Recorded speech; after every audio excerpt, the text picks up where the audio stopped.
Est-ce que vous pouvez vous présenter, nous dire qui vous êtes Et je suis le patron du Palais Brongniart à Paris.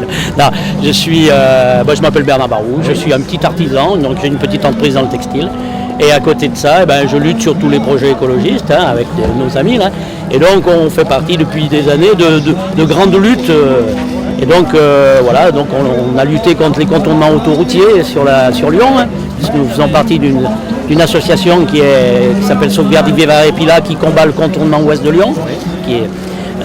Nous luttons contre le gaz de schiste, nous luttons contre les OGM et nous luttons contre tous ces projets inutiles. Voilà. Je m'appelle Marc Chinal, je suis réalisateur du documentaire Corrompu, un grand stade OL Land, syndrome de notre société.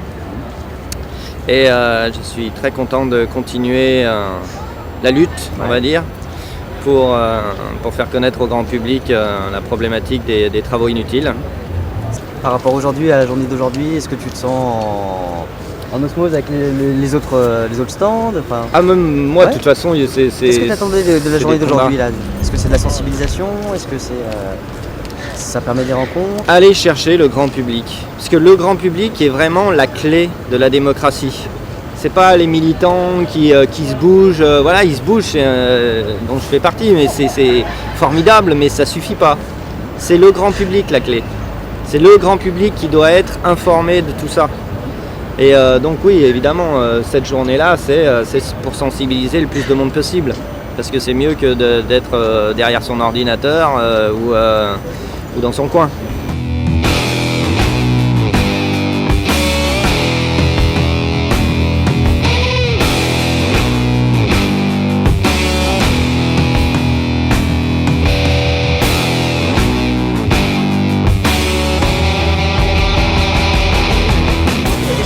Un peu aujourd'hui ce qui se passe et qu'est-ce que tu attends d'une journée comme celle-ci? En fait,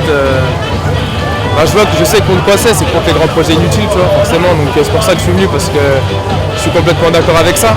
Après maintenant, justement, je suis contre. Ouais, d'accord. Je suis d'accord avec le mouvement. Après, j'attends de voir ce que ça va donner, mais j'espère que ça va être un petit peu révolutionnaire et qu'il va y avoir des cris, qu'il va y avoir un truc, qu'il va se passer un truc. J'attends en fait quelque chose de grand en fait. C'est pas simplement on se rassemble ici, on expose nos idées, on attend que les gens viennent et on leur parle, mais vraiment, je sais pas, j'attends une grosse organisation, un gros truc qui pète tout quoi. L'avenir est à la décroissance, c'est-à-dire que l'avenir est à la décroissance, c'est-à-dire on peut vivre bien ou normalement sans produire plus. Il faut dissocier la production, la croissance du bien-être des hommes. Parce que là, c'est l'effet boomerang qui nous arrive sur la gueule. Simplement, ces réflexions sont très très longues à mettre en place chez les citoyens. Ça va être une bataille de longue haleine. Ça va venir. Les gens vont prendre de plus en plus conscience par rapport aux phénomènes climatiques brutaux qui se manifestent. Dès qu'on compte, on se retrouve dans le plus et le moins. Donc forcément, il y en a un qui gagne, il y en a un qui perd. Donc ça, c'est pas acceptable. Non, nous, c'est plus une civilisation du don. Mais du don sans contrepartie, du don. C'est expliqué comme ça. De toute manière, chaque fois que je vais dire une phrase, ça amène d'autres phrases, d'autres questions et tout ça. Le mieux, ce serait de venir à la rencontre pour une civilisation sans argent qu'on organise. C'est la deuxième rencontre qu'on organise le 19 avril à Lyon. À Lyon, où ça? À l'espace citoyen sous la mairie du 8e.